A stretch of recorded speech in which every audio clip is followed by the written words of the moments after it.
several different times. He's married to Elspeth Allison, and their daughter is also an artist, Tabitha Deaver, so we're going to be talking about them as well.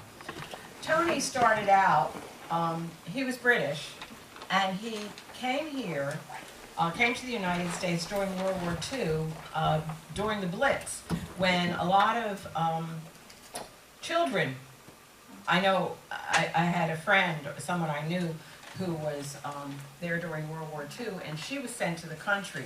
So because of the Blitz and the bombing, a lot of the UK made arrangements to get the kids out of London. Well, Tony apparently had some family here, so he came during World War II to the United States, and he actually served in the Army during World War II. He taught at Purdue, but early on he was an abstract expressionist, and then in the 50s he moved into figurative art, which is there a piece? Oh, okay. Those are just two small ones. Okay.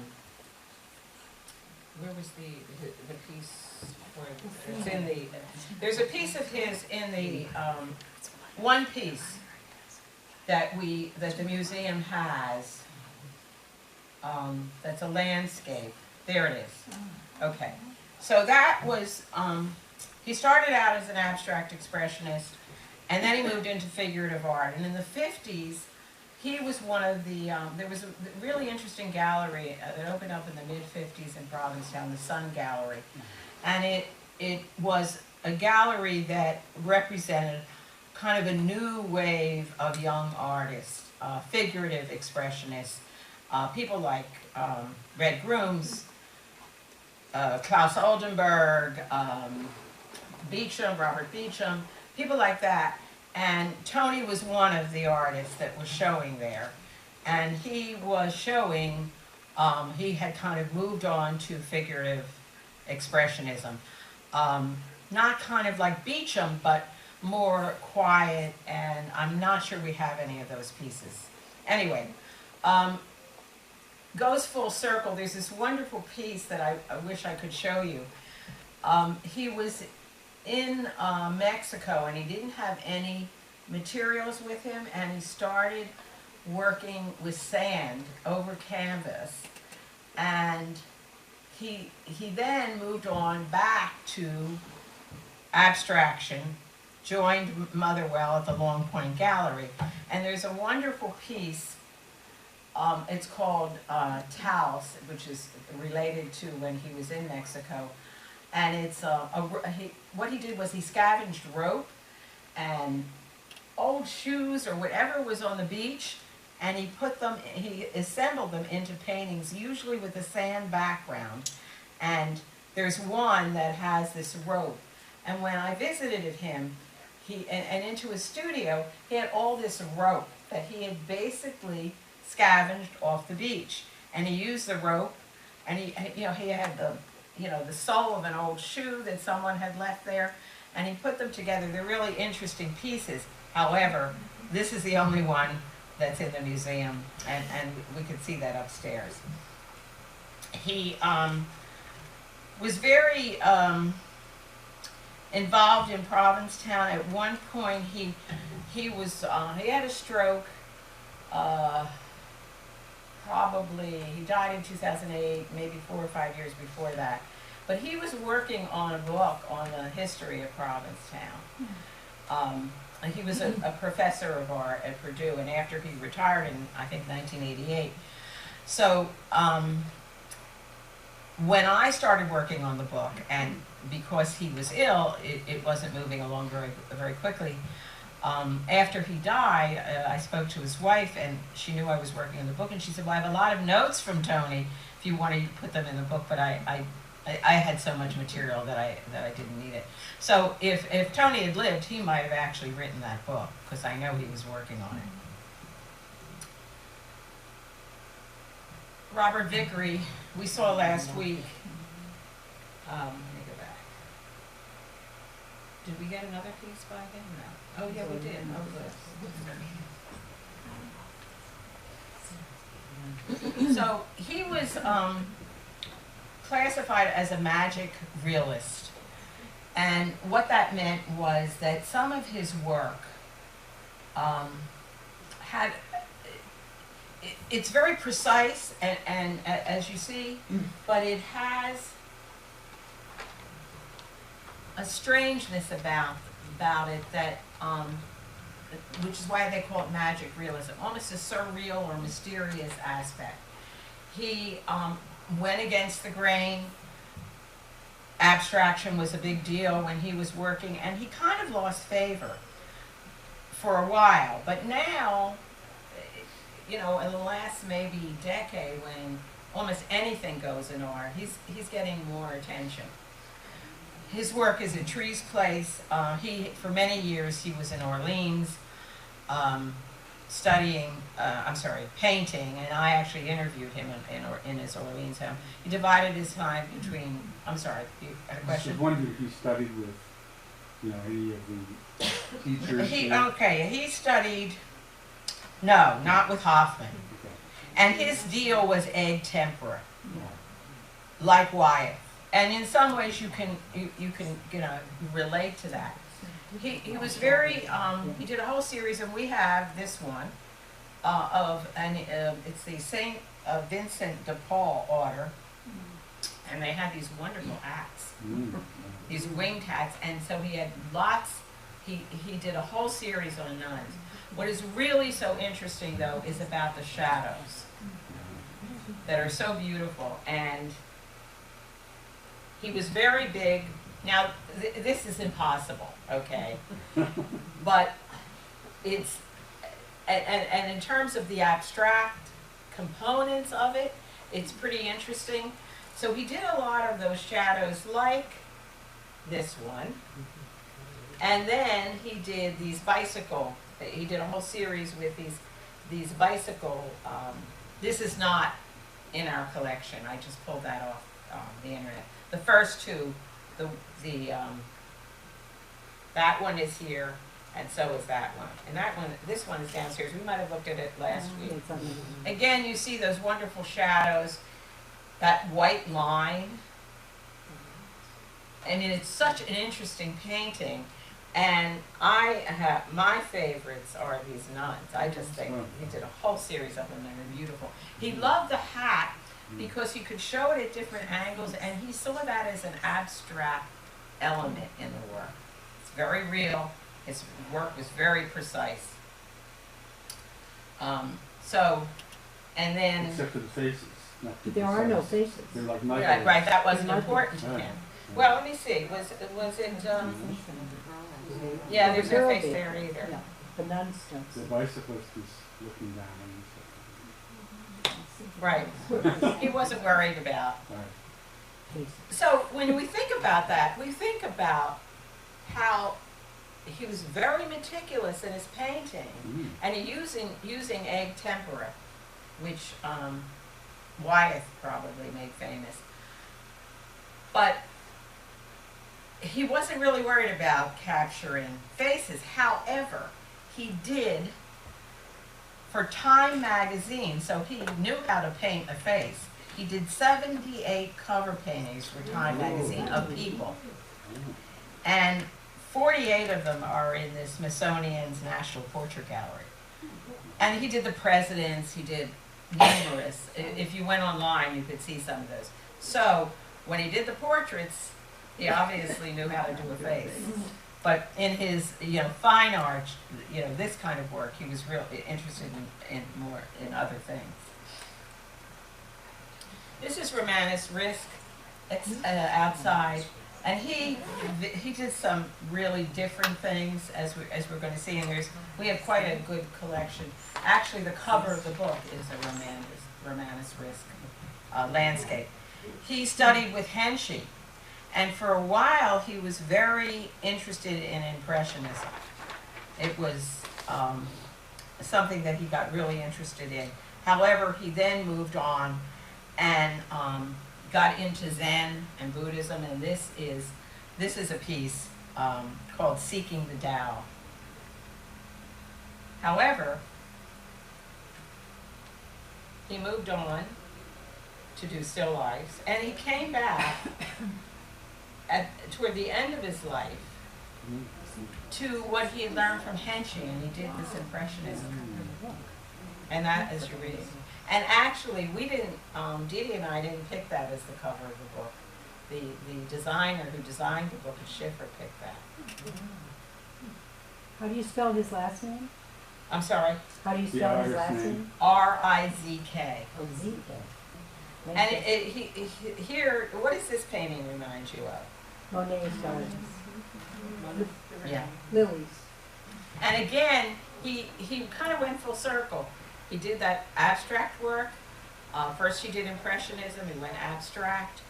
And then and later in his life, he got really interested in going back to Henshey and Impressionism, and that's, I think Henshey would have been very happy with that.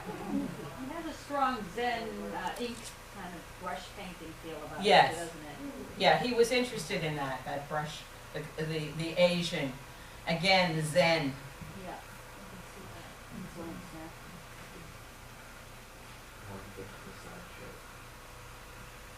there. Oh, did I lose it? Yeah. Okay. Oh, I lost it again?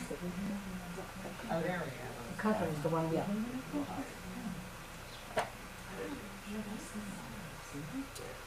Okay, thank you. I need my tech advisor here. Okay. Donald Stoltenberg. He died this year. We were working on a book, and obviously there's a nice collection of his work, and we got the museum got a collection of his work when his partner died. Donald lived in actually right around the corner from me on Setauket Road in Brewster for many, many years.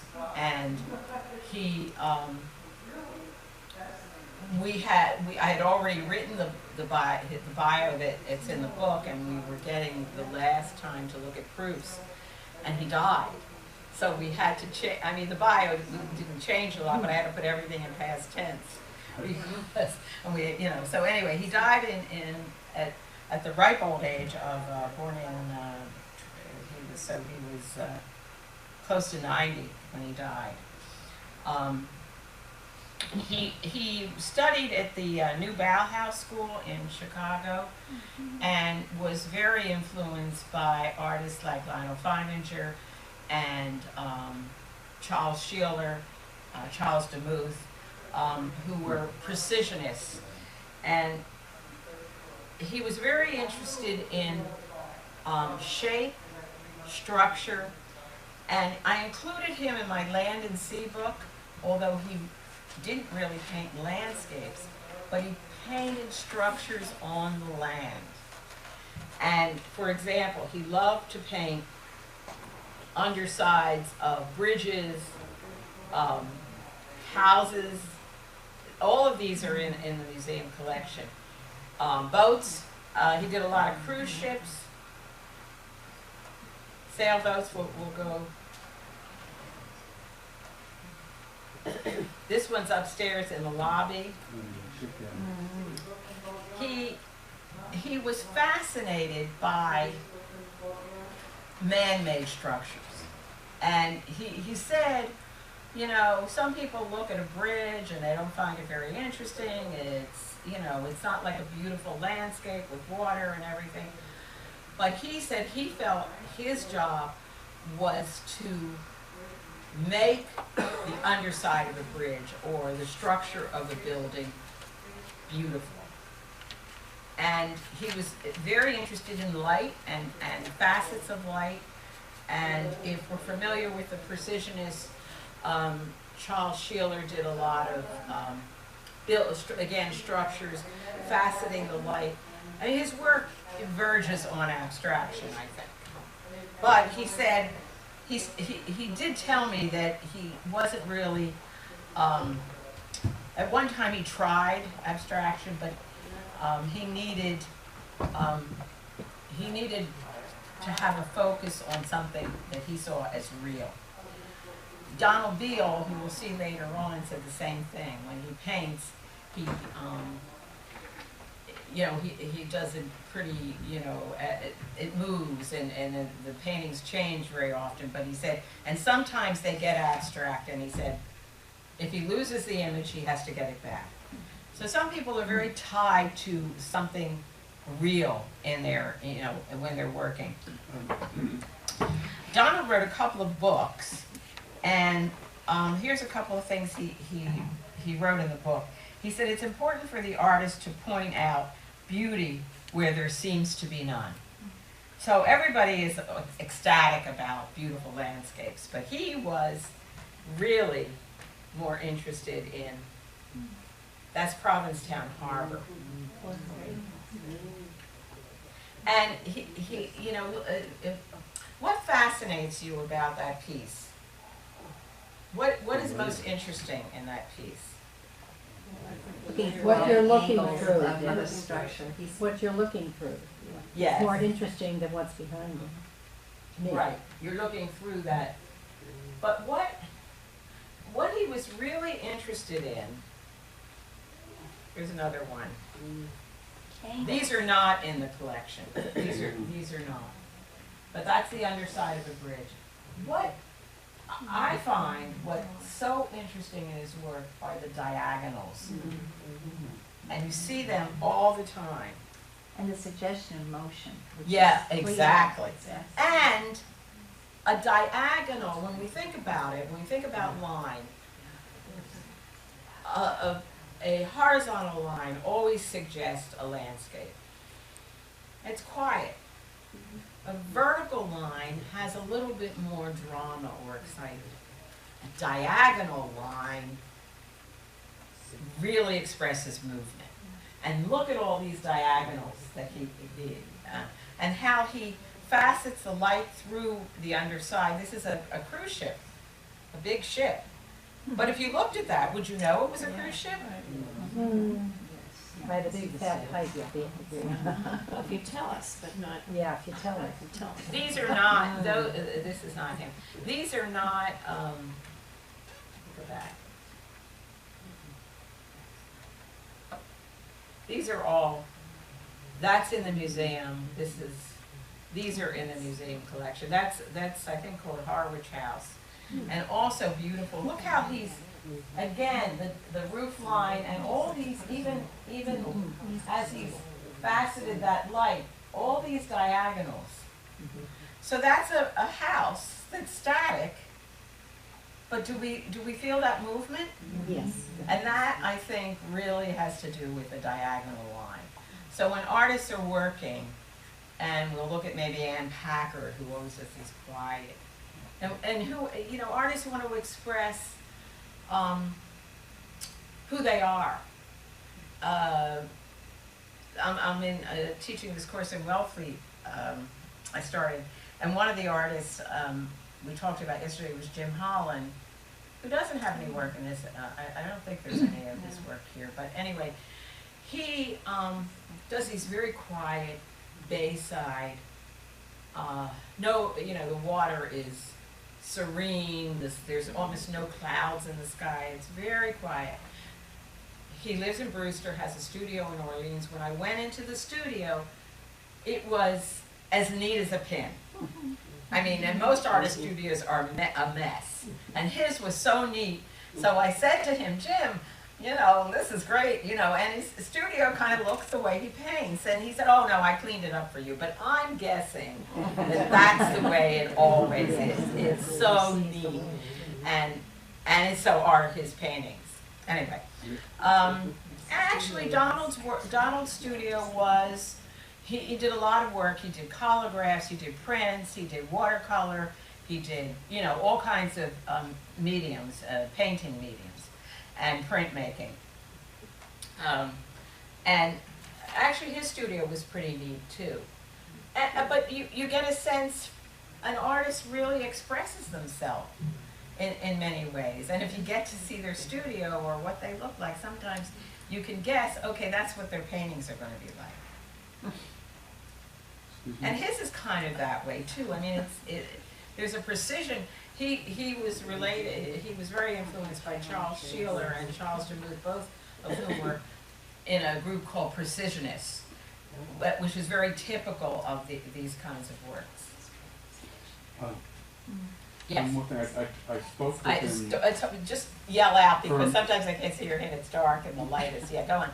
As a young man, he was a graphic designer, and he worked under Raymond Louis, Yes. who was like one of the preeminent industrial designers. And from that point on, he just had this sort of interest in structural engineering, you know, industrial design, all these bridges and railroads, and Yes. there's a wonderful painting we had up of the old Sullivan Square station on what's now called the Orange Line in Boston, which was sort of like a French influence. It had a big glass ceiling, all steel Again, membranes. yeah.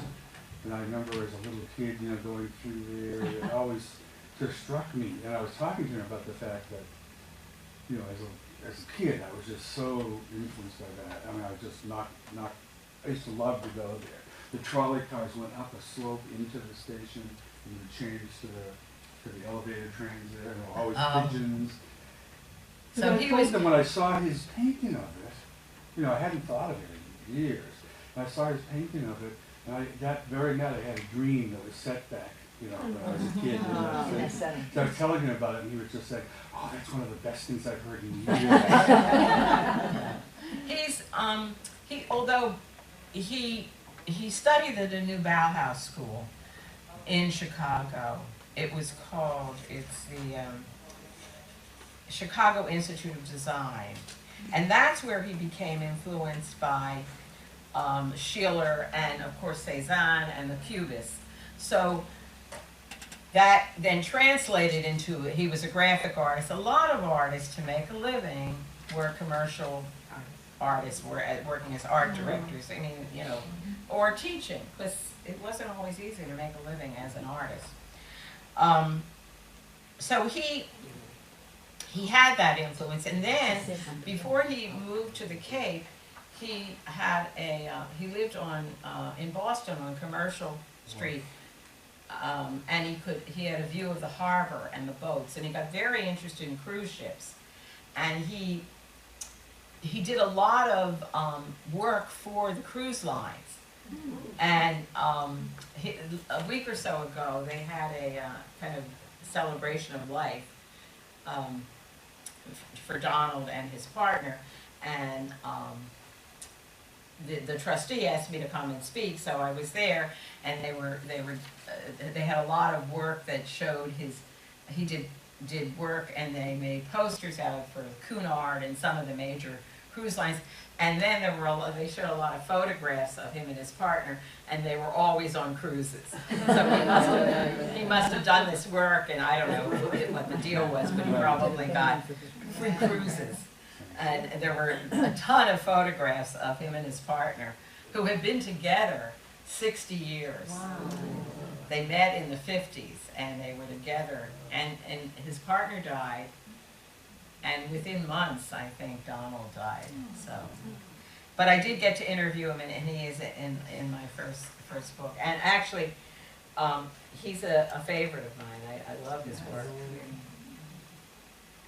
He was always interested in sailing. Ah, I did that again, didn't I?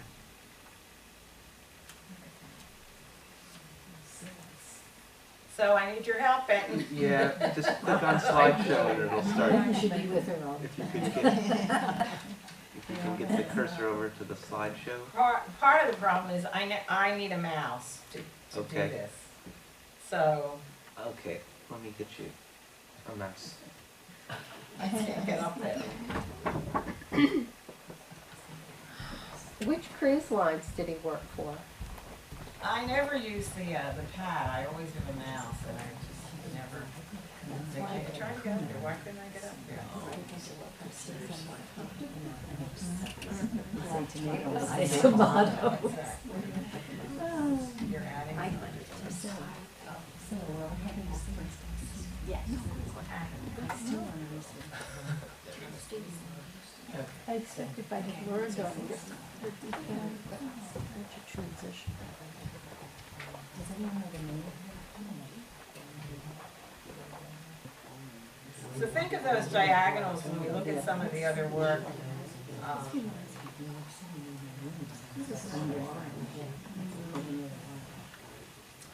Okay, this is, and his work, there's a piece of Arthur Cohen's work right outside. I think it's this, it might be, it's this one, I think. Deborah, repeat the name, please. I'm sorry, The name of the next artist. this is Arthur Cohen. Thank you. And he divided his time between New York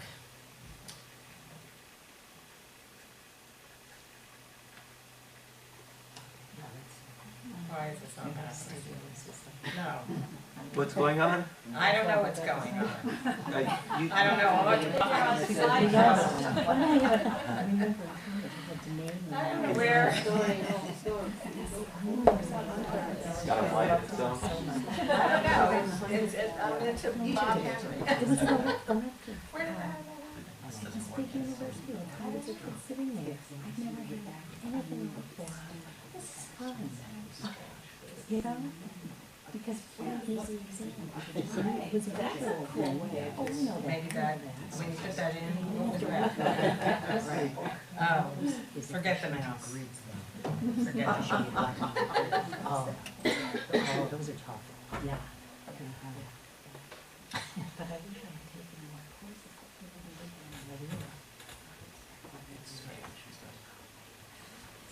Yeah, we're moving along, but faster than I'm gonna go. Okay, we were right on the, okay, we'll start it again.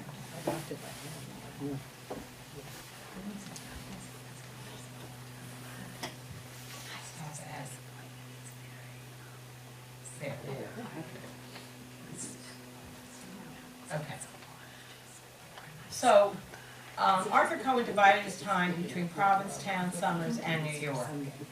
And he did Bridges and obviously Provincetown, very quiet. He was a quiet man. I met him. He did a lot of painting plein air. However, he did it from his truck. And there was a photograph of him that, when I did a story for the paper, of him in his truck looking outside, and that's where he painted. So it was plein air, except he was inside. So he did these quiet works, and he was a quiet man. And these are all Provincetown. The first one was the Flatiron Building in New York. There it is.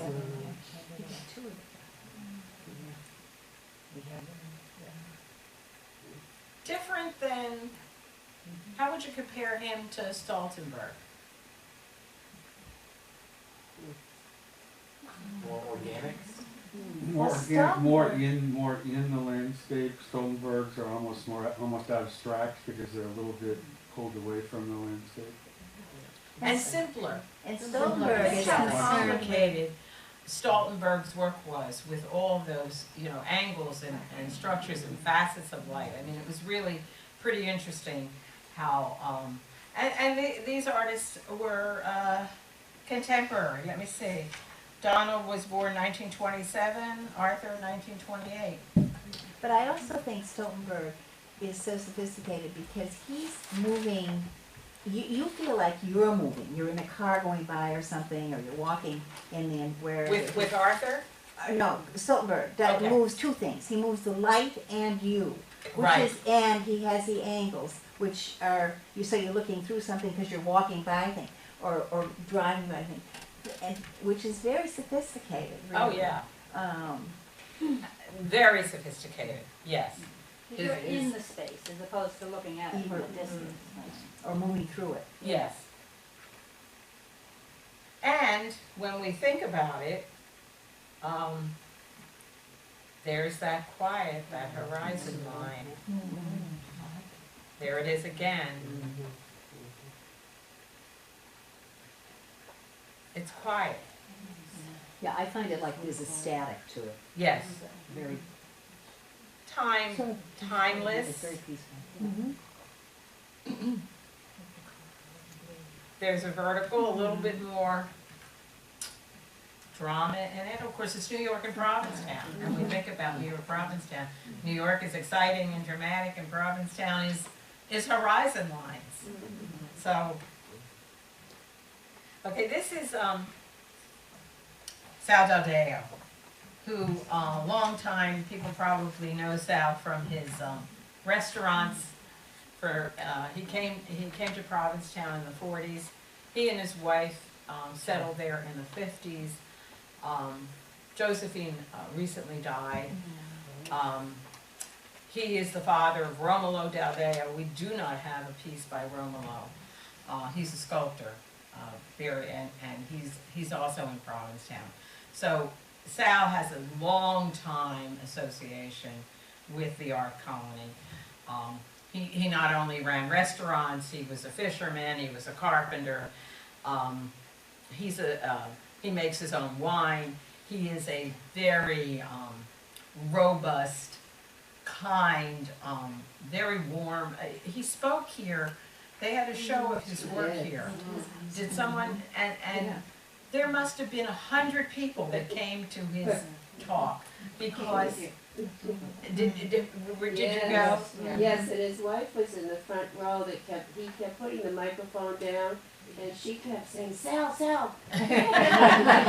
Yes, right. And so just a credit, I've never seen as many people to a gallery talk as when, here. And that just tells you what kind of guy he was. Of course, long time Provincetown person, but a lot of friends, and I've got to know him a little bit, but every time I see him, there's a bear hug. He's just that kind of guy, real warm and friendly. And when his wife died, I haven't spoken to him since then, but I sent him and his son, Romolo, a note, and wanted to wait a little bit before I would speak to him, because it was a long time marriage. And if you remember Josephine, she wrote a lot of history stuff, so she was a writer. So those two pieces are what we have in the collection. And this is a wonderful still life. It's beautiful. But he did a lot of, do we have any of the others? No. Okay. I have them on this. Do you have them? I have them on this. Do you want to put them in? Okay. Wait. Take a chance. What I did was, I got two more. okay. What I did was download some other images from the internet of work that I found a little bit more There's one. representative of the artist. Now, what? That's not one that you chose, but there's. Oh, that's okay. So he did a lot of. He was very connected to the fishing community. He actually worked as a fisherman for a while. And here's another beautiful painting. Very Provincetown. Some of his work reminds me of. yeah. His wife wrote the book. To someone. Moffat. Good. That's terrific. Yes, The it boat does. Yeah. But But the his color. work, Moffat's work is dark, Yeah, and somber, and Sal, of course, younger. But look at the color in that work. So the still life that the museum has is not typical. He does a lot on the fishing community, and he does a lot of landscapes. And of course, Josephine wrote the book on Moffat. I'm sorry, I can't. Josephine Daldeo wrote the fabulous book on Moffat. Yes, And, exactly, right. And she's written a couple of history books. When we went to his studio and to his home and to Josephine, that picture that you had of his studio is very much it. Those mannequins are everywhere. Right, yes. They're still there. Yeah. You know, most of what was in there is still even still in that. Yeah, the piece we have is beautiful, but it is not really typical of what most of his other work is, which is either either landscapes or the fishing community. And certainly that's what, I mean, that's a beautiful painting. But I remember when he spoke here, that he went around the room, the gallery upstairs, and many of them were portraits of, he spoke about his friends that he had painted and told stories of each of the individuals, which was wonderful. Yeah, I think that was just his portrait show. Oh. Yes, it wasn't, it was focusing on, I think they were all portraits, yes. Because he was so integrated into that community and probably knew everybody. Because he'd been there since, I think he first came in the 40s, and I think he studied with Henshey, but then he and his wife married and they settled there, I think, in the early 50s. So he'd been there all that time. And he had Cyril and Sal's for a while, then he had Sal's place at the other end of town, and he said he worked as a fisherman and a carpenter, so he was really invested in the community, both. He's one of the founders of the Fine Arts Work Center. Yes. This painting in particular really was eerie for when I was studying it, because it was just after his wife passed, and you have the skeleton structure and the decapitated head of the woman, and I think that's his son there because he's the sculptor. Yes. So it seemed like that was a family, almost like a foreshadowing. And they were married. Well, she just died, and I think they were married in the early 50s, so they were, you know. And I got to know both of them. They were lovely, and she was instrumental in helping form the National Seashore. Oh, yeah. She was, yes. Because she could write, and she mobilized people through her writing. Yes, she was very active. Both of them were. I mean, she is a writer, and he is as a painter and a restaurateur. I think my first experience with Sal was going to the restaurant, which is still there. Okay, so this is Robert Douglas Hunter,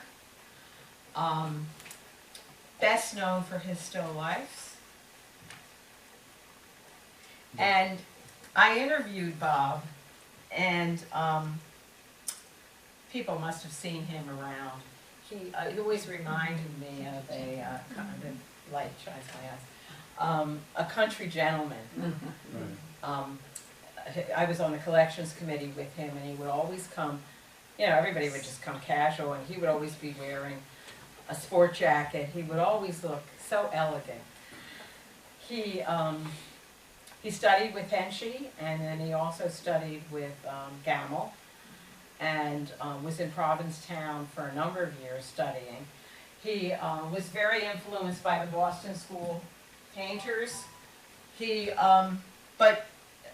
Some good quotes here that I want to share with you. I interviewed him in Walpole, where he and Liz Hunter, their house is a 1734 house, and he had his studio. You know, there was his kitchen, and there was a hallway, and there was a studio right in the house, and Liz and he would talk about the fact that she would have to schlep all the way from Walpole to the museum when she was here, and all he had to do was walk down a corridor and he was at work. His studio was fascinating. It was all kinds of stuff that he collected through the years. So, you know, it was pottery and jugs and brass pots, and, you know, he would get fruit, and he would create this still life, and sometimes it took him about 3 days to actually put it together. And so here's one of the things that he said. He said, and he was relating it to abstraction. He said, what I'm trying to do is put in nature a series of shapes of different colors, different values, and they must all be somehow interrelated by an abstract point of view. besides what they actually describe as individual pieces. So he was looking at the shape and the color and integrating it as a composition that, well, when we look at it, what do we feel? He used a word, but he used a word, harmony. So when we look at this,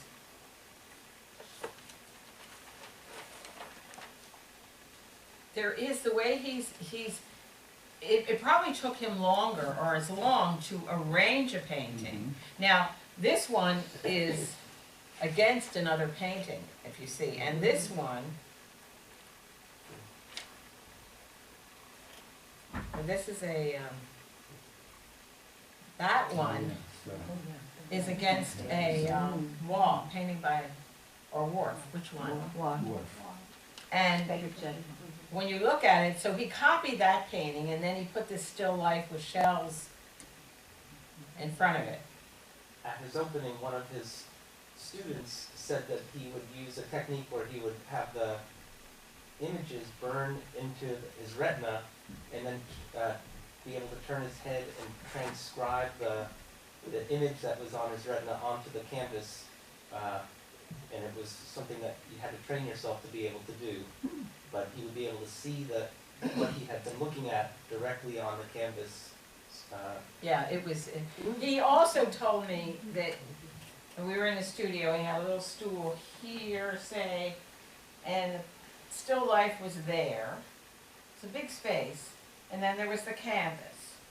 And he said he always stayed here, looked at the painting, and then figured out what he was going to do, and then went to the painting, painted an object, and then went back. And here's what he said, because I think it's really interesting. He said, you don't paint a section at a time, but you try to paint by seeing the whole thing, even when you're making an observation about a part of it. One aspect of a painting is contingent on the rest. And who said that? Hoffman. It all has to come together, you know, the push-pull, that thing. One aspect of a painting is contingent on the rest, and the rest is contingent on the main object. It's a way of seeing, really, and if you can see that way, you can do it. It's about unity of effect. Everything reacts with the others in the abstract. He was not an abstract painter, but he said his work was structured by the abstract principles. He said the abstract elements are the bones, the muscle, the sinew of everything about a fine painting. It's a matter of pattern, making design and composition, how the shapes, whatever they happen to represent, are contained within the framework. So it is about shape and color. There was a wonderful story Liz Hunter used to tell about when he was painting, and she said when he was, I just have to get out of when that he was light. setting up the composition, which was everything to him, she couldn't say a word. She couldn't go in there. Would be a tight, you know, he wanted to be left alone. But once he started to paint, it didn't matter. He was totally loose. She could be in and out. Yeah, so the Setting it up. setting But that the up. whole thing was getting just what you just said, that sense Right. of harmony and unity, and obviously his painting skills were Well, just yes. so. he was.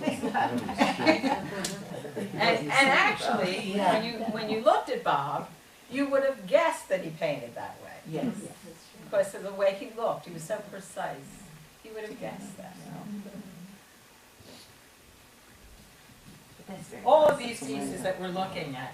Here's something I really liked what he said. As I said, he studied he studied at the Vesper George School of Art in Boston, and then he studied with Henschel and then Gamel. And then he mentioned Hoffman, because, of course, and yet a lot of what he was saying about, which is what Hoffman was saying in a whole other vein about putting shapes and colors together and how you had to work the whole thing at the same time and one thing on a canvas was going to affect another thing, so it had to all work together. But here's what he said about Hoffman, which I think is interesting. He said, I never could understand Hoffman as a painter. Well, what does that mean?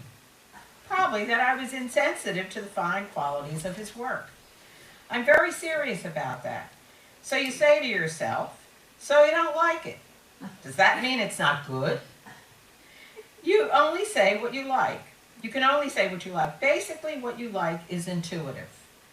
And then you have to reduce it to some kind of rational explanation why you like it. And then you're often wrong. I love that quote. I just love that quote. So that, we like what we like, and then we say why we like it, and, we rationalize it in some way, and then sometimes we're wrong or not. I don't think we're ever wrong, actually, but anyway.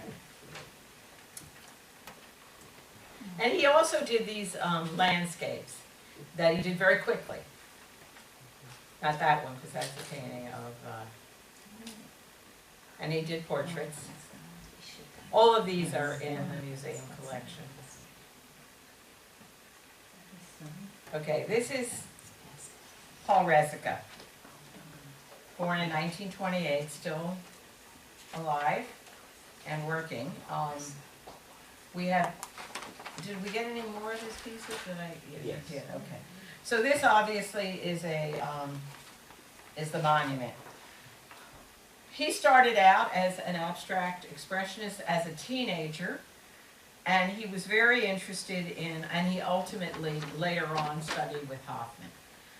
But in the 50s, he went to Europe, and he was in Paris and Rome, and he spent a lot of time in Venice, and got very interested in the old master painters, Canaletto and Titian and Tintoretto, and his work was very much in that keeping, very dark and totally different, and that was the 50s that he was in Europe. He came back to the United States in 1953, and he started working on landscapes, also kind of more like Courbet or Corot dark, because what we know about him is his color. And I wasn't familiar with his early work. And when I went to visit him, he lives in Truro in this house with a stucco house with this red roof that you think you're in Tuscany. Except when you look out, you look across the way, and there's the Pilgrim Lake, and there are those little cottages when you come in. So you know you're in Provincetown. And Paul has been in Provincetown for a long time. He shows his work at Berta Walker Gallery and also in New York at Laurie Bookstein's. Very, very prominent painter, part of Long Point. And when we go upstairs, you'll see that picture of, he's in that group, Long Point. When I interviewed him, all I saw were his photographs. And every photograph I ever saw of him, he's kind of a big, burly guy. And he always looks, he was always scowling. I never saw him smile. So when I went to interview him, I thought, oh, he's going to be a tough one. And I even asked him why he never smiles in photographs. But he wasn't. He was very charming and easy to talk to. And we sat around, and his wife had some of his older work on a laptop, some of the stuff from when he was in Italy. And we looked through that. And he even said, he was funny, he said, when we were looking at it, he said, so we were looking at all this work, and he said, he was telling me about when he studied in Venice, and he said, and we were looking at this series of work, and he said, they look good there, he said, but they're no good. So, he had gotten beyond it. So I always thought of him as a colorist, but he said, and he had studied with Hoffman, but he said he became a colorist.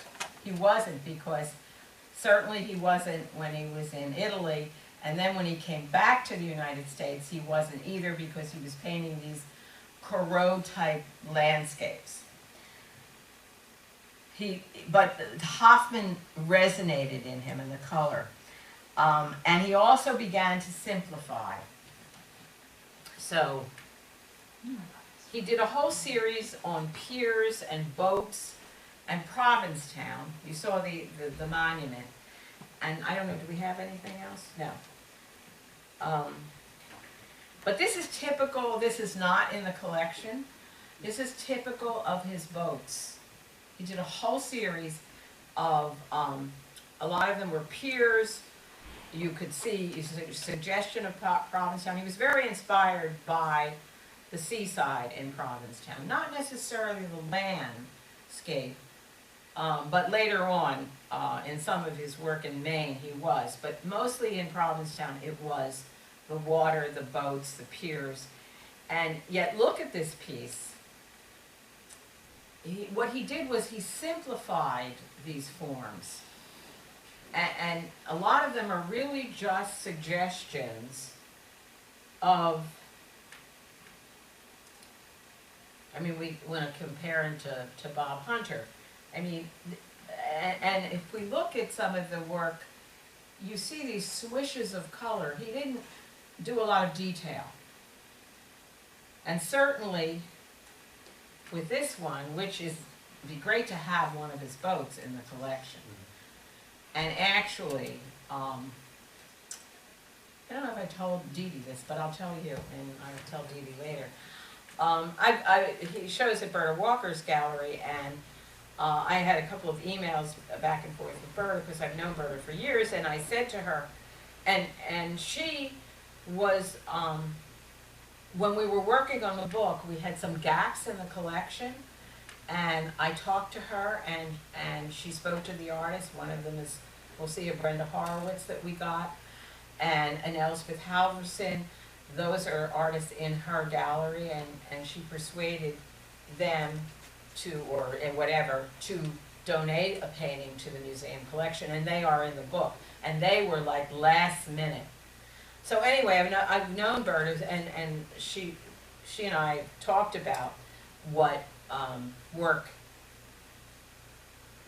we would want from her artists for the museum.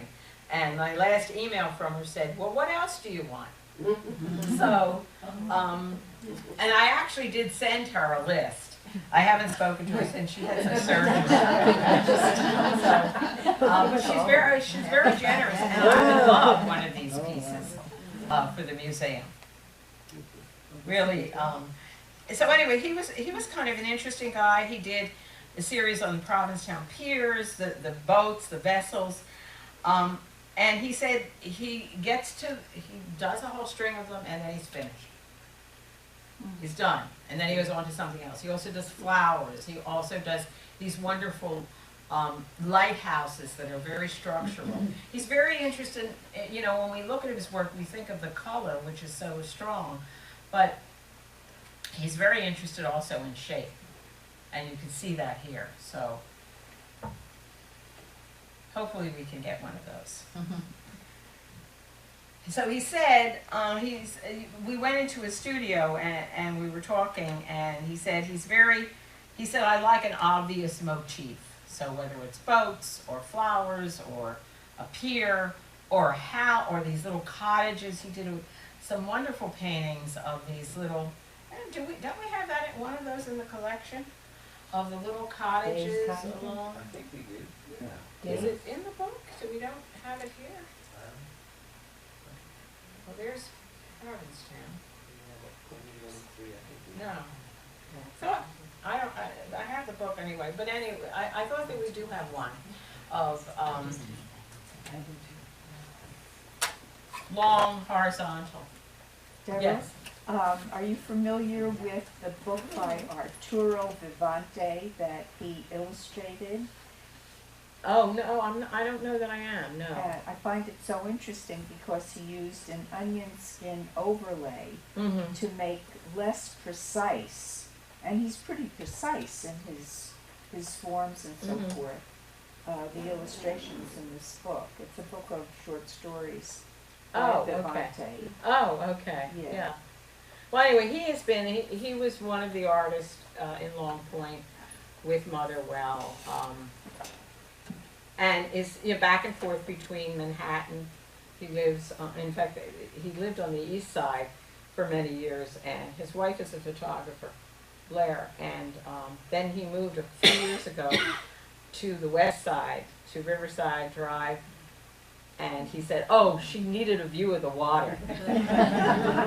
So they have a view of the water in Manhattan, and they have a view of Pilgrim Lake in their house in Truro. It's Truro, but it's like right as you're driving into, it's technically probably right on the border between Truro and Provincetown.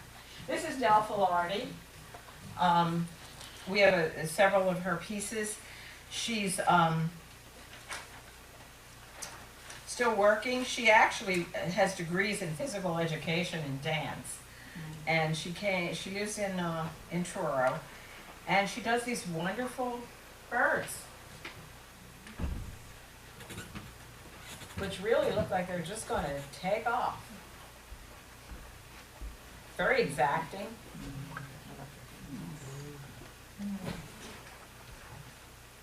I also want to make sure we have time for, to go upstairs. This is Elspeth Halverson. We started out with Tony Vevers. They're married. This is a piece we got as we were working on the book. It was donated by Elspeth. I've known her, so I gave her a call. She checked with Berta because her work's at Berta's, and she donated the paint. It's not a painting. These are boxes. She does these boxes and with glass, and a lot of her work is with found objects. Some of the work, I don't know if we have any other pieces, do we? She uses a lot of horseshoe crabs in her work. She'll scavenge. She has these miniature Provincetown monuments that she'll put in her work. There's a very wonderful painting. The whole world is watching. It's not a painting, I'm sorry, it's a box. All of her work is in boxes, and it's these horseshoe crabs raining down, and they're the towers. So she's also very interested in social and political things, very philosophical in many ways. When I interviewed her, she wanted to write down and email me some of her words. She didn't want to, she needed to think about them, and obviously she's thinking about these pieces. And it's called Eclipse. Sun Ellipse, I'm sorry. So you have the sense of the water, and the sun, and the reflection. And you'll see when we go upstairs, there's a little hole on the top of the box. So we'll get to see it in 3 dimensions. And the light comes in. And that's very important to her. Another sculptor is Joyce Johnson, who was on the collections committee for many years here at the museum. A long history on the Cape. She first came here as a baby when she with her parents in 1929, and she died a couple of years ago, rather suddenly, as I remember. She studied sculpture in Spain, and then at the Museum School in Boston. She was the founder of the Castle Hill Center for the Arts. Very, very active, and she used to go out to the dune shacks and spend a lot of time in the National Seashore. She was very influenced by nature. And some of her work is abstract. This is a piece in the collection. Here's one that also, has a sense of the abstract. So she did, but nature was her primary inspiration. I remember her telling me, because I interviewed her, but I also see her at collections committee meetings, and we would always chat, and she said, she talked about her experiences in these dune shacks. I don't know if anyone here has ever been in one of those dune shacks. Have you? Sure. Oh, you have? Okay, all right. So she said to me, and they're very primitive, right? Very primitive. So she said to me, oh, well, you should go. I said, no, I'm not. I like my creature conference. But she loved it. I mean, there's no electricity, right? What is? I went to Conrad Malakote's. Okay, and He's the only one who actually has a deed to. okay, and so what was it like? Just no electricity, just you have to bring everything with you. It's just out in the end of nowhere. Right. You have to get there by a 4-wheel drive, right? You Yeah. can't, yeah. So, anyway, she loved it, and nature was a real important part of her.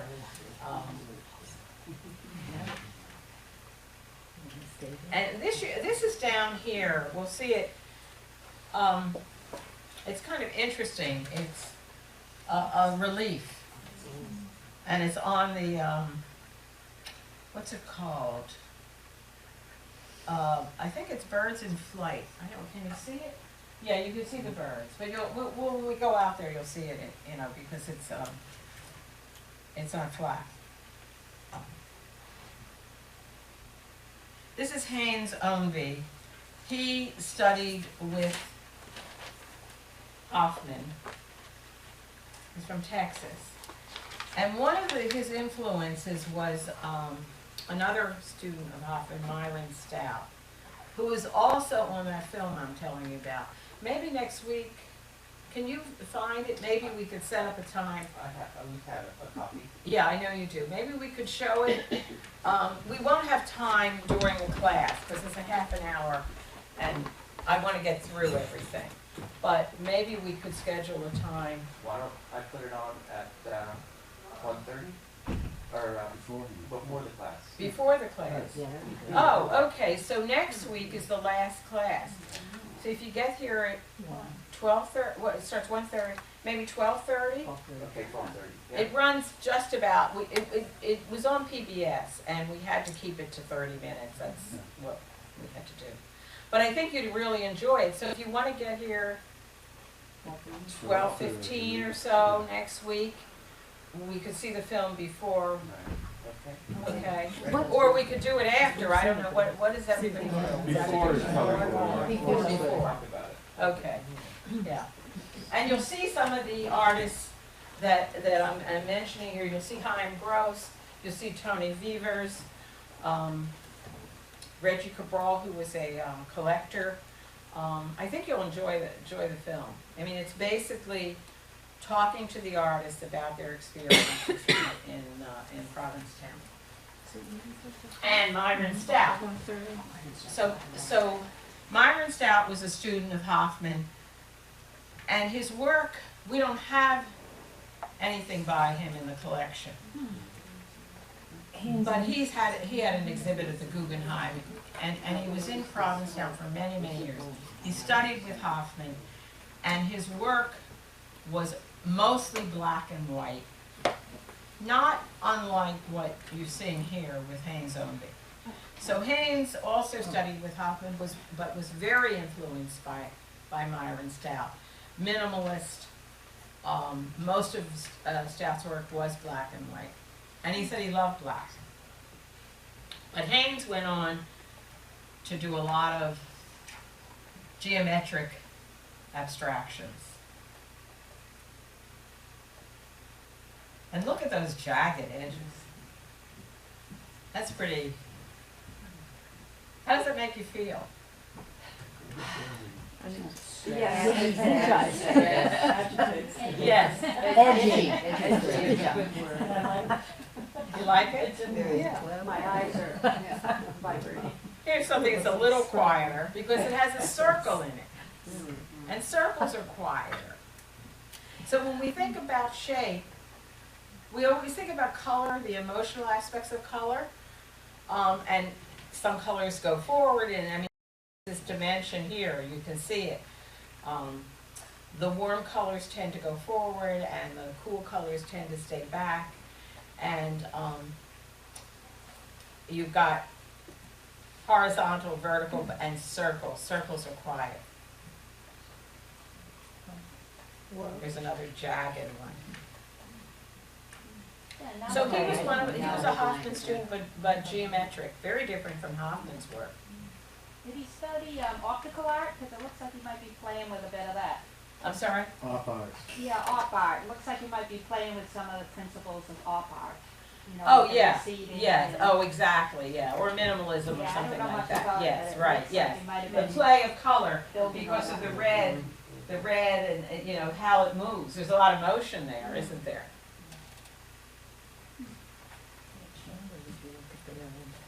Here's some all of these pieces are in, that we're into Judis Sean, but this one, all of these pieces are in the museum collection. Judis Sean, daughter of Ben Sean.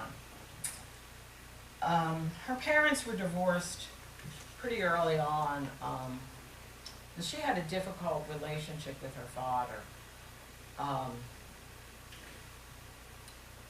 Her parents bought a house that she lived in when I interviewed her. She died in 2009, and I probably interviewed her. She was very sick at the time I interviewed her. And I think within months she died. So I did have a chance to talk to her. And it was a little house in Truro that her parents bought in 1924. And when they were together, but soon after that, she talked about Walker Evans coming in the 30s and doing a lot of photographs. I knew her father. Father was a social realist, very political, Sacco Vanzetti. We don't have a Ben Sean here, but we have hundreds of Judis Sean's work. This is kind of similar to what you might think of Ben. Dee Dee thought it could be people at a political rally. It's called bleachers, so I think of it as people looking at a sports event. And this is a sketch for that. And these are in, and then we have a series of very small, a lot of them are small, and they're outside here, of everyday items. She did a lot of the little things for the New Yorker. But who does this remind you of? We looked at his work. Will Barnett. Will Barnett. I'm sorry? Barnett. Yeah, it's flat. Yes. Yeah, it's flat. Patterned, Patterned. flat. Another one. So different from her father.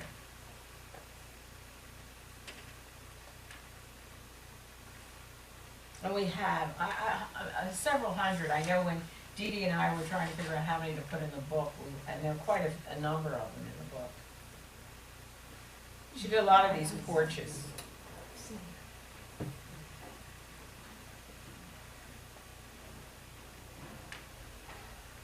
And then this is Arthur Bowman. We probably see him every time I see his piece. Clearly, who does he remind you of? He actually started making these mobiles in 1968 when he was in the Foreign Service in the U.S. Embassy in Amman, Jordan. And he was using, clothes hangers and tin. And then when he left the Foreign Service in 1981, he started working full time on these. And most of the pieces, you know, that he uses are abstract, but sometimes he'll use fish or a star or a moon or something like that. This is the only piece we have in the collection. But there are pieces at the Cape Cod Hospital and at the local bank. Yes. He's very much around. Yes, yes, he lives on the Cape. And he was shown at that gallery in Wellfleet that burned Yes. last year. I don't know whether if they lost any of his work, but that he was up. I had been there just a few weeks before. Oh, okay, yeah. Actually, I bought one of his little table mobiles, and small, like this big, that sits on, and I bought it in, I think it was Left Bank that had Yes, it. Yeah, okay, right. yeah, left bank has this. Jasper Johns, as far as I know, he doesn't have any connection to the Cape, but we do have this piece. So when we look at that, what do we see first? Chalice, I'm sorry? chalice, you know, that little white Yeah, the vase or whatever. vase, whatever. They go back and forth. Yeah. So the basis first, like linked, and then I sort of. Yeah, so the two things. Yeah. I see the vase first, and then you see the profile. The profile. I do too, yeah. So I said no. Yes. Yeah. That's, It's in the foreground, isn't it? The first one. So, do we have anything by him? Yes. Jasper Johns was kind of associated with the pop art movement. He did a lot of, maps, targets, flags. I don't know if we have anything else. No. Okay. So, that is very typical of his work. Part of the whole pop art scene. He worked with John Cage and Merce Cunningham and Robert Rauschenberg. He was interested in Dada, the Dada movement. He certainly all part of this. Pop art celebrated what it was like in the 60s. Our consumer in Madison Avenue. I mean, we think about what they did. Warhol and his Campbell soup cans. So it was really celebrating our consumer society and a reaction to abstract expressionism. And I think I mentioned that Motherwell said when they were starting they were doing, in the 40s and early 50s, they were just happy if they could get a gallery to show their work. And they didn't know how to deal with prices and galleries. And he said, he wasn't very fond of the pop artists, but he said the pop artists showed us how to do it, how to market our work. And now, I guess it paid off, because if you look at any of the auction, Andy Warhol's stuff is sky high, a lot more expensive than anything that as far as I know, that Motherwell is, on auction. And of course, it doesn't include a lot of these large elegies that are mostly in museums. So anyway, Jasper Johns was part of that. And as far as I know, no connection to the Cape. Bud Hopkins had a very strong connection to the Cape. He was part of the Long Point group. He, again, started out as an abstract expressionist and then moved into this hard-edge geometric.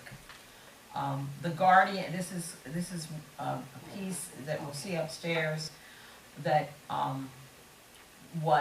he kind of created it accidentally. He had a lot of this painted paper, and he started putting it together. It's a collage, and putting these shapes together, and he came up with this series called the Guardian series, and to him it looked like a sentinel.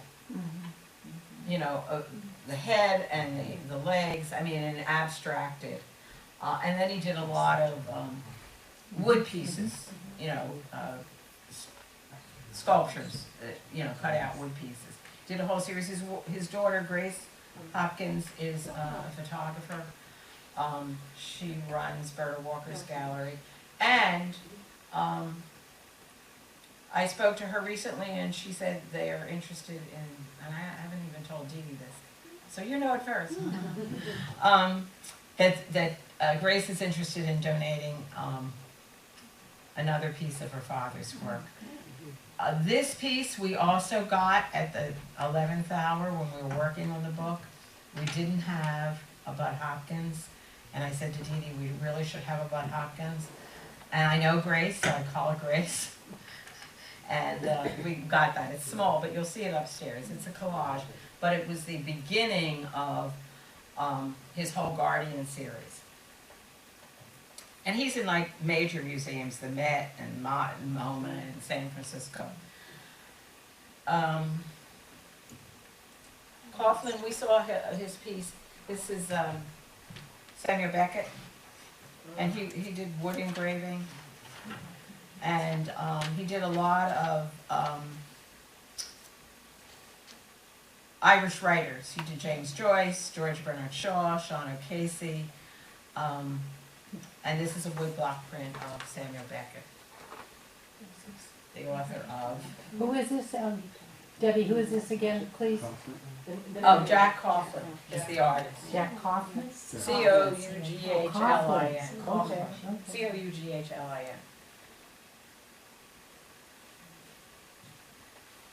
And that's Samuel Beckett who wrote I'm Waiting for Godot. Okay, here's another piece that we got at the 11th hour. This is Brenda Horowitz. We had a Brenda Horowitz, but it was an early work. And I said to Dee Dee, that's not what we know about Brenda. And we don't have anything else by her. Okay. We only have this, well, we have another piece, but it's not representative of her most recent work. And Brenda studied with Hans Hofmann. Very interested in color, and not natural color.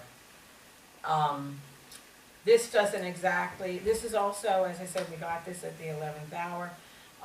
Brenda shows at Berta Walker's gallery, so we, actually I called Brenda in New York, said, would you donate a more recent piece?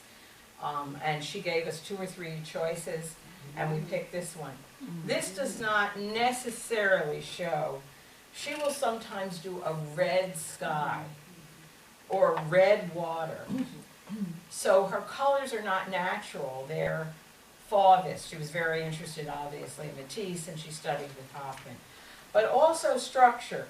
So she simplifies, I mean, almost always there are these little cottages, kind of basic, very small, in these landscapes.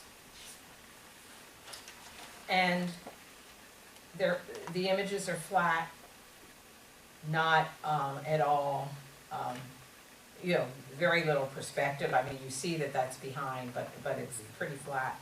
But I think what's most interesting about her work is her color. Her color is really very strong. I mean, that's a night sky. What is that called? Orleans at night or something? Orleans night, yeah. And she lives in New York part of the time, and then she's in Truro and paints on the Cape, a lot of these, and does a lot of sketches, and then she paints here, and then goes back to New York and finishes the work. Not a plein air painter, although she used to be. The piece that we have in the collection, the earlier one, could have been done plein air, but she's beyond that now. This is Robert Henry. This is his wife, Selena Treve. We'll look at her work in a few minutes. Bob was taught at Brooklyn College for 30 years. He and Selena met when they were students at Brooklyn College, and they were married and lived together, and until Selena died. When did she die? Just recently. She came to the museum. She died in 2015, so not so long ago. He's still painting. They have a house in Wellfleet, right on Commercial Street. You know where Left Bank Gallery is, and on the opposite side, a little ways down toward the harbor. It's a 3-story house. She painted on the first floor. He painted. They had their living quarters on the 2nd floor, and he had a studio on the 3rd floor. And I interviewed both of them a number of times, so they were also very involved in the Provincetown art community. He's let's look at, this is Selena and the kids. This is Lillian Orlowski. And this one, oh, I can go back. This one is, and we'll see that upstairs, it's called Bravo. And he did a whole series on, this one is called Surprise Bravo. And the story he told me was that he was watching on television a concert with Pavarotti. And, you know, everybody at the end just was clapping and all this. And he said, he would really like it if an artist who could get that much attention and have an audience to clap. And so he did this whole series, and the gentleman in the middle is the artist, and he's getting all of this applause. Bravo. So he said some interesting things. That he was a teacher, obviously, and if you meet him, he has a professorial kind of demeanor. But he said most of his work he begins with a drawing, and he says which could take him to unknown possibilities. And he said, I would be handicapped if I started with an idea. And in this case he did, but then it would be an illustration, a picture about something and not an expression of something. So what he's doing now is using a string or a reed dipped in ink that he moves across a paper. And intuitively, it's kind of automatism from the unconscious, like the surrealists started doing. And he says sometimes a figure emerges and sometimes it doesn't. And so the rest of the time he said it's abstract, but he said there's no clear line between figuration and abstraction. There are many gray areas. Space is real. It may not be filled up with identifiable objects, but there's a reality of the space. There's a reality of light. All paintings are somewhat abstract, and all paintings have some bit of representation. And even as we've looked at some of the abstract works, we've found things that, oh, well, that looks like something. So both he and his wife studied with Hoffman. They did, some of his work is abstract, but most of it is representational, expressionistic.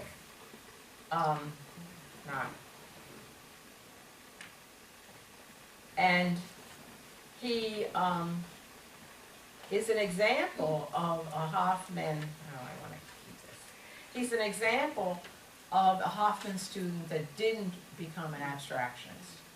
He, for the most part, I think now his more recent work, there is a sense of abstract, he's moving into it. And Bob is always changing, unlike Selena, who is, but let me just read you a couple of other things that he had to say.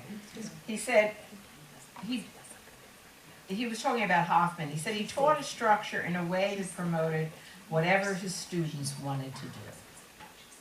So although he taught a structure, he then let his students go on to do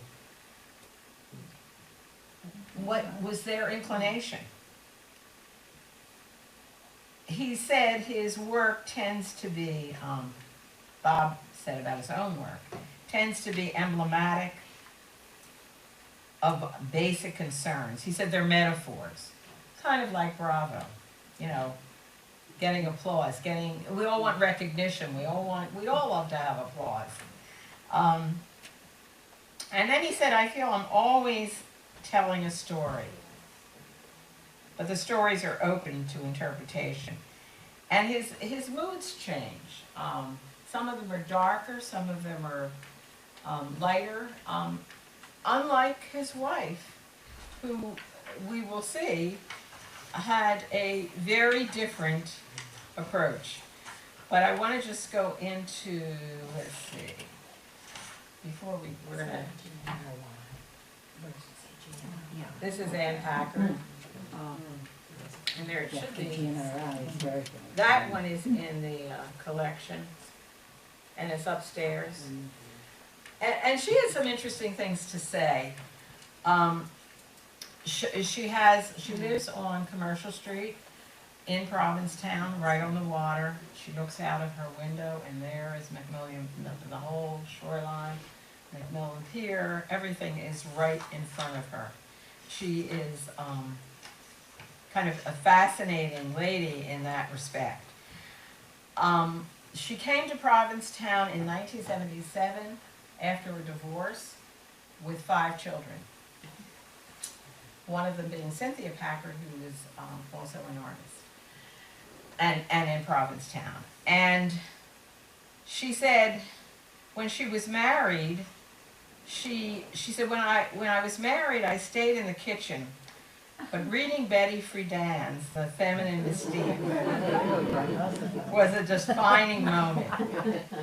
I dared to step out of the role that was set for me. And so she was divorced, moved to Provincetown, and started making a living painting. She had bought this house, and she told me she would put her paintings out. There was a little kind of fence right along Commercial Street in the East End. She'd put some paintings out. This is when, back in the 70s. And someone would come by, and then somebody bought them. And she didn't know who it was, some man. So she was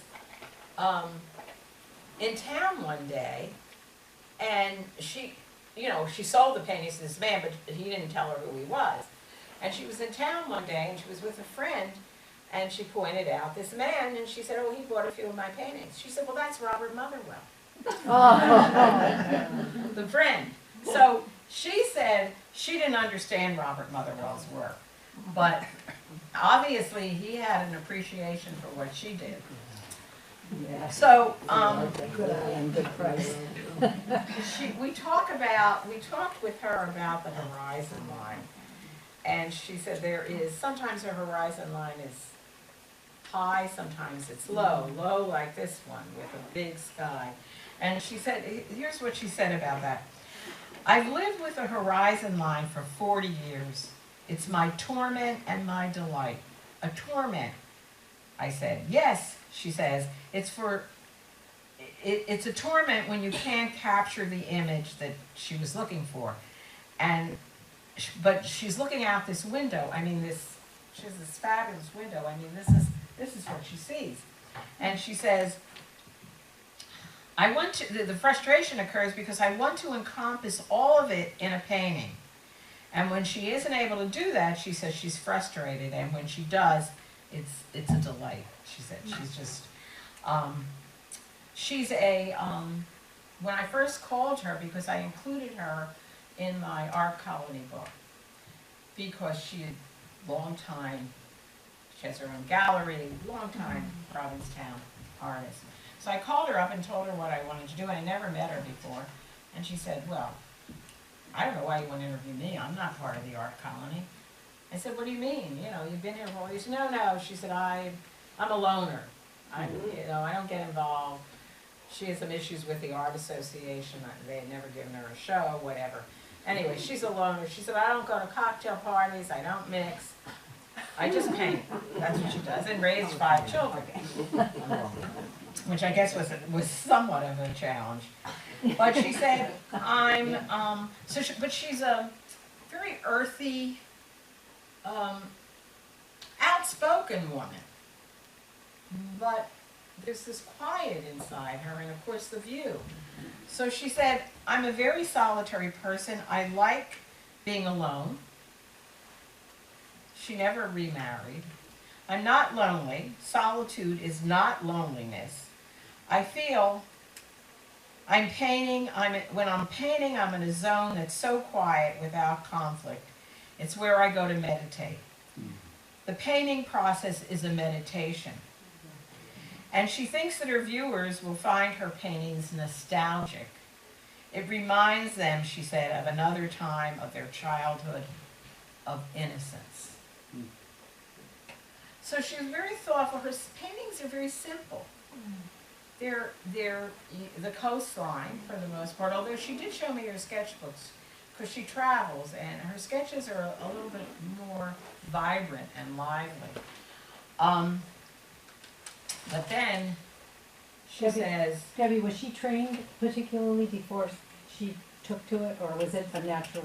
no, she did study in Provincetown with a couple of the artists.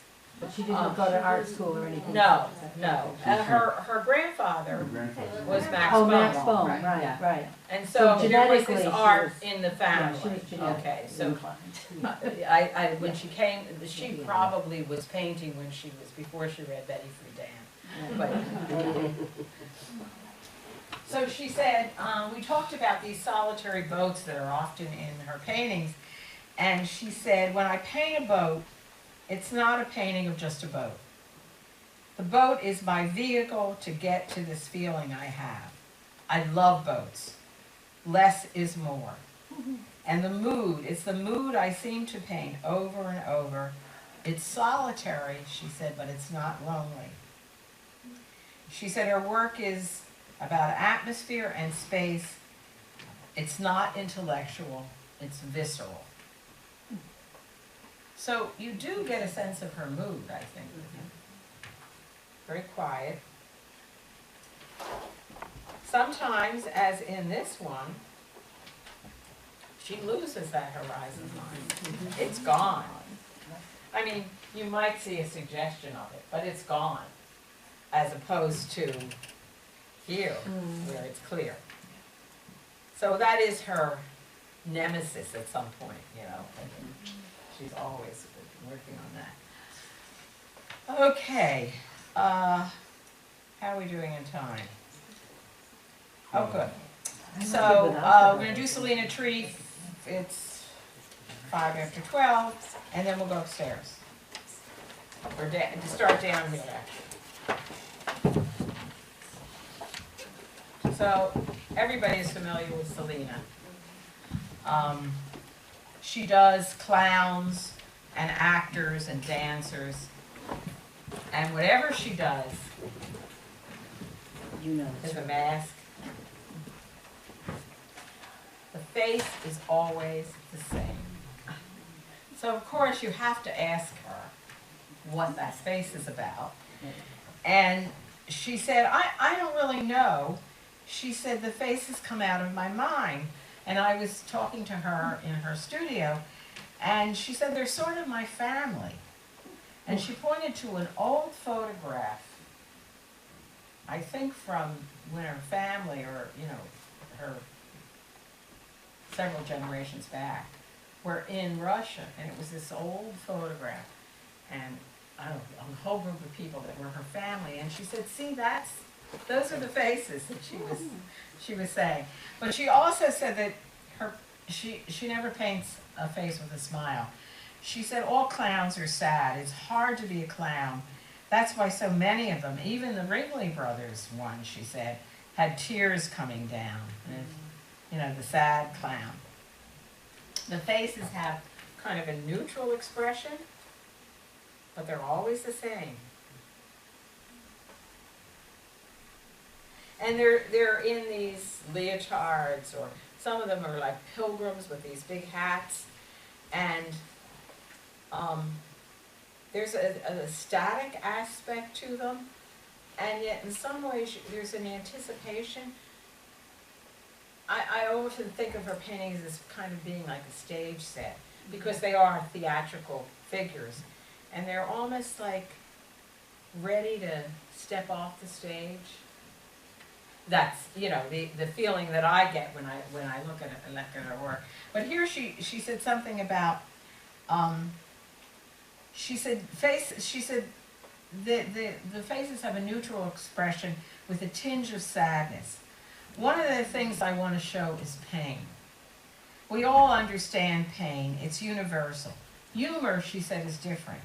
It's not universal.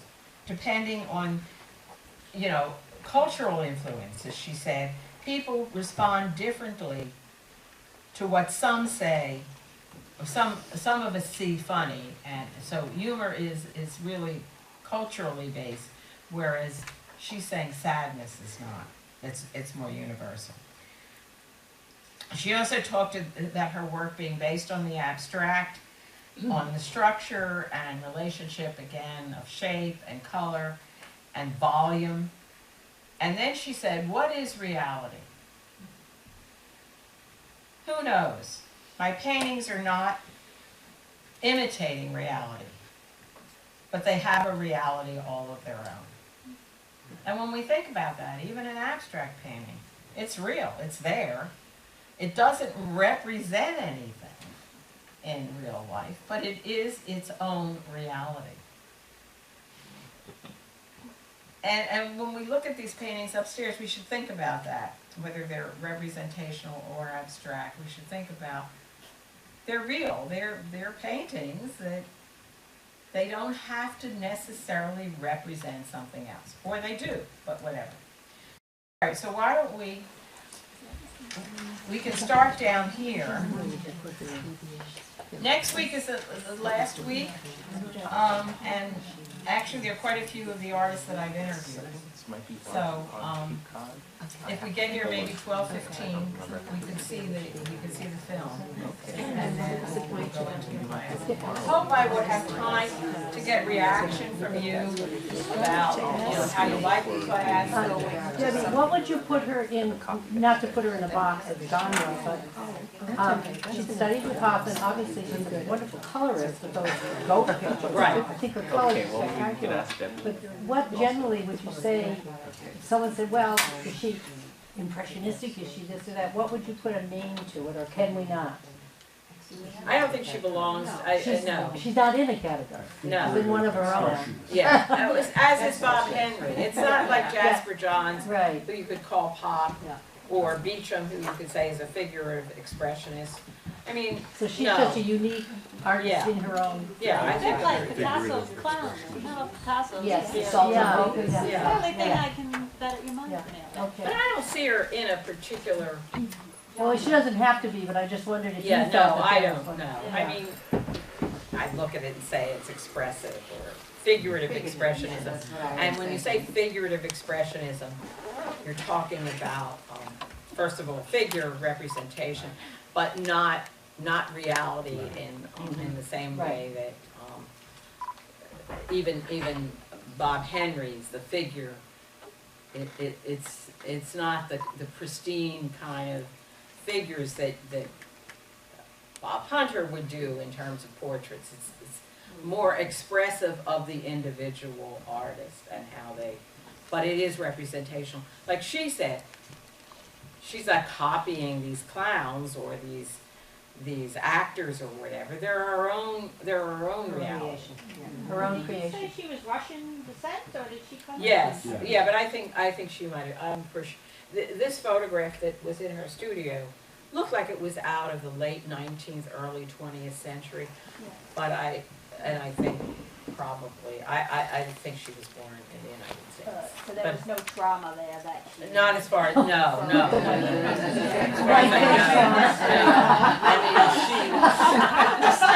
No Freudian childhood.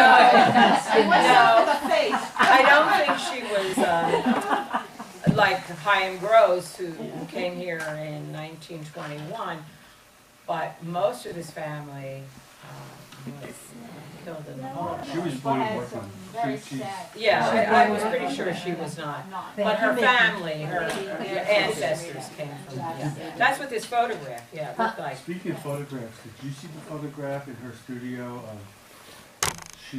her and Bob in the limo or the taxi after their wedding? Remember? Oh, no. Oh my God, they look like movie stars. Really? Oh yeah, right, they were really glamorous. No, I've never seen In the that photo. 50s, yeah. Could you reference back to when people, some artists are always changing, evolving. When an artist such as Selena, not obsesses, but repeats the same image, the goat, what is your comment on that repetitive, you don't call it obsession, but how would you, no, I mean, how would you describe that to someone? Motif. You know, the motif. Yeah, that's a good word. Motif is the word I should use. Motif. Okay, motif. And you know what? Selena was Words. very funny. Oh yeah. Okay. She was funny. she had this dry sense of humor, and she was, you know, she was severely, toward the end of her life, severely disabled. But, and I knew her in the late 90s, 98 or 99. We were showing at the Cortland, or showing our artwork at the Cortland Jessup Gallery in Provincetown. And Cortland did an exchange between Japanese artists and American artists, and she had Japanese artists coming to New York, where she also had a gallery, and American artists going to Japan. And I had not met Selena and Bob before that. And so Cortland assembled this group of artists, including me, and Bob Henry, and Selena. And at that point, so we're talking, I think it was 98 or 99, they were vibrant, how many years younger, like 18, 20 years younger. Selena didn't have any physical disabilities at that point. They were very lively. And, I mean, it was a 3-week trip. We were in Osaka, we were in Tokyo, Kyoto, we were all over the place. It was very busy, and we showed, Cortland arranged an exhibition of the artists that she brought at the Sakai City Museum in Osaka. But that was the first time I met them. And then subsequently I interviewed them, and Bob has come and talked to some of my classes in Wellfleet, and we've seen Selena here a number of times. Selena and Bob are here. There's an hour-long film. It's a Yes. documentary on the two of them. Yes. Where, Does how the do you music? see that? Where do you see that? On my little screen. Oh, yeah. I don't have one of those, so I have a little And phone. can you get it on YouTube? Can you do it on YouTube? Well, they tell you where you can order it. I haven't looked at okay. YouTube. But I don't they know both if the studied with museum has Rothko it. also. Two of them studied with Rothko. Yeah, and I don't know if the museum. Behind- Get everybody here. And if you turn around, you'll see a Paul Resnick. Because people love those little tidbits.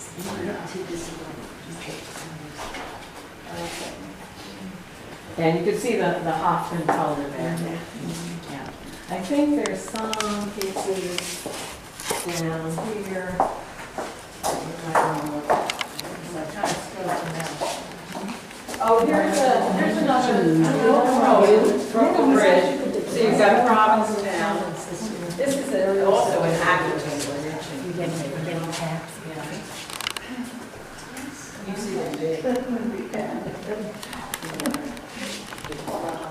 Right.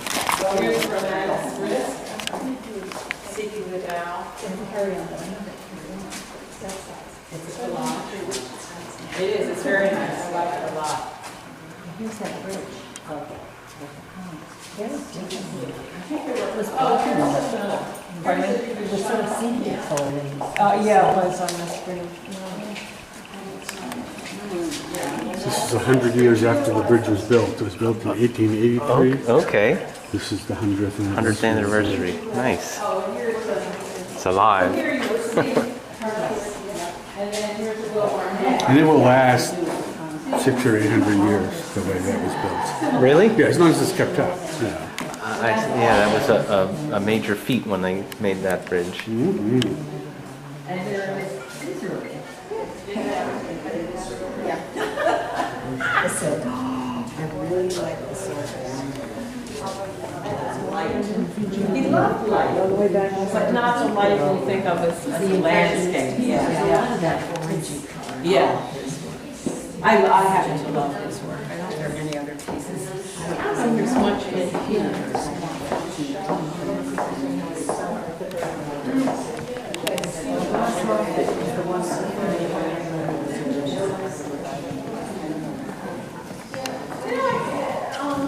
Ben, I couldn't find the Bob Hunter's. Where's Bob? Wait, is it here? Huh. When I came up, I couldn't find it. You would think it would be in here. Yeah, you would think so. What are you looking for? The Hunter. Yeah. Yeah, where is it? From the gallery? Is it the small one?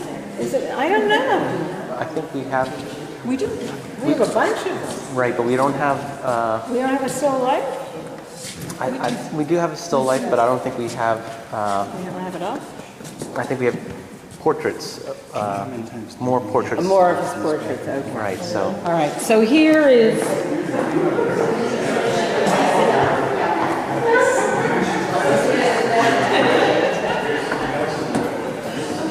So here's Anne.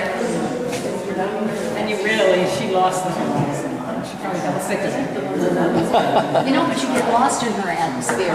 Yes. You know, you don't even, you just know it's an atmosphere that you want to Yeah, well, that's what she said. She said her work is atmosphere. You just want to immerse yourself. People love her. There was someplace I think it was pretty hospital, and I went, and you know where our river was, and it was Now there she is, and there's her, her grandfather is in the other room, Max Hall. And that's Brenda Horowitz. Again, you really see the shapes here. Very careful shapes. that sky is amazing. Yeah, no line. And then these kind of cubistic little cottages that are very much part of the, of all the landscapes that she does.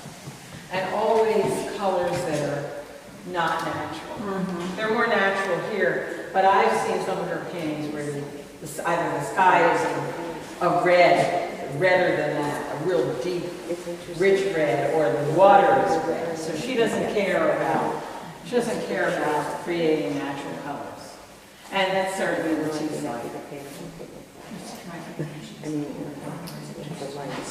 Okay, down here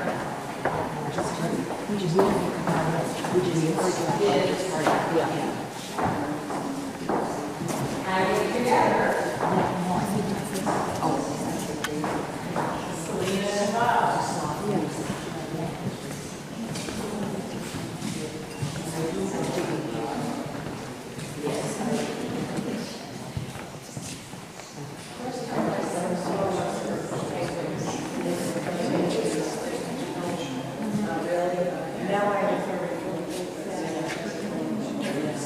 I'm fascinated. I'm just fascinated. I don't know what, it's weird. It was very mysterious. It was crazy. It's one gets it. They're contrast, that's a good word. Yes, yes. And she uses it, you see here, she uses a lot of gold in her work. But look at the brush strokes. Look at that brush work there. And when they're very different. And she's always, the motif, okay? He's always changing. It's very, his work is very, very different. But there's what we all want, right? Do we all want that? But the hand that is enlarged also. Yeah. Abstracted. And Yeah, then it's distortion. It's distortion. Yeah. Good. I need your words. And look at, she works with, we talked about getting rid of the line. Yeah. Back with hawthorn in one spot color against another, maybe, and even Hoffman for a while, made the form with the color. But she has these lines. They're kind of meander and evil. The hand is kind of distorted, but those lines. It's to have almost the way she paints the color of the background, almost halos. Oh, yes. Yeah.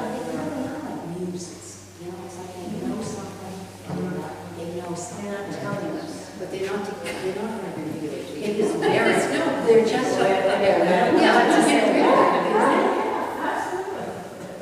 They know something we don't know, that's for sure. But she was funny. She was a funny, she just went quick, she had these really, very quick wit. She would come back and she did something very funny. I love her colors. I like the color. And that's how you feel. Yeah. And here is, Victory. I love his work, it's very, not in the beginning you don't like it, but if you keep looking at all of his things, I like them better. Every time I look at them, I like his work a lot. Yeah. And I kind of always like more non-traditional work, but I like his work a lot. It's a different version of the Mudhead. Yes. Except he painted all those portraits. I mean, all the presidents and everything that are in the Smithsonian, the portrait gallery. And there's the, here's a Bud Hopkins. We were talking about that. And there's Umby. But you see, this is all, he found this in the studio, and he cut it, and he created this form, and this began a whole series called Guardians. And it was a gift of grace in 2015. So that was, as we were creating. We're doing this book. Well, see, that was the incentive. Represented? Now, the incentive was, when I called these artists, the Carmen Cicero was the same way. I said, we're working on this book, and if you make, a donation to the museum, we could probably include it. But that was an incentive for the gifts, as opposed to now, we'll have to bend on the generosity. So there he is. And I think that's wonderful. And Grace did say, actually unsolicited, that she wanted to donate a larger piece of his work. So. Did he always do collage? No. Oh, painting, no. He was started out as an abstract, but no, we painted, and he, the Guardians are, some of them are in wood, they're assemblages. Yeah, no. So this was a study, more or less, and it was the first, and then he did a whole series that he was really interested in that. The rounded form and the linear, and he saw it as the Guardian or a sentinel. It's very strong. It's like the yoga pose. Yes. And the colors are great. And then behind here is the boxes, Elspeth. And you can see it here, obviously, how, and the light, there's a hole on the top there. And the light comes in, so she's creating shadows.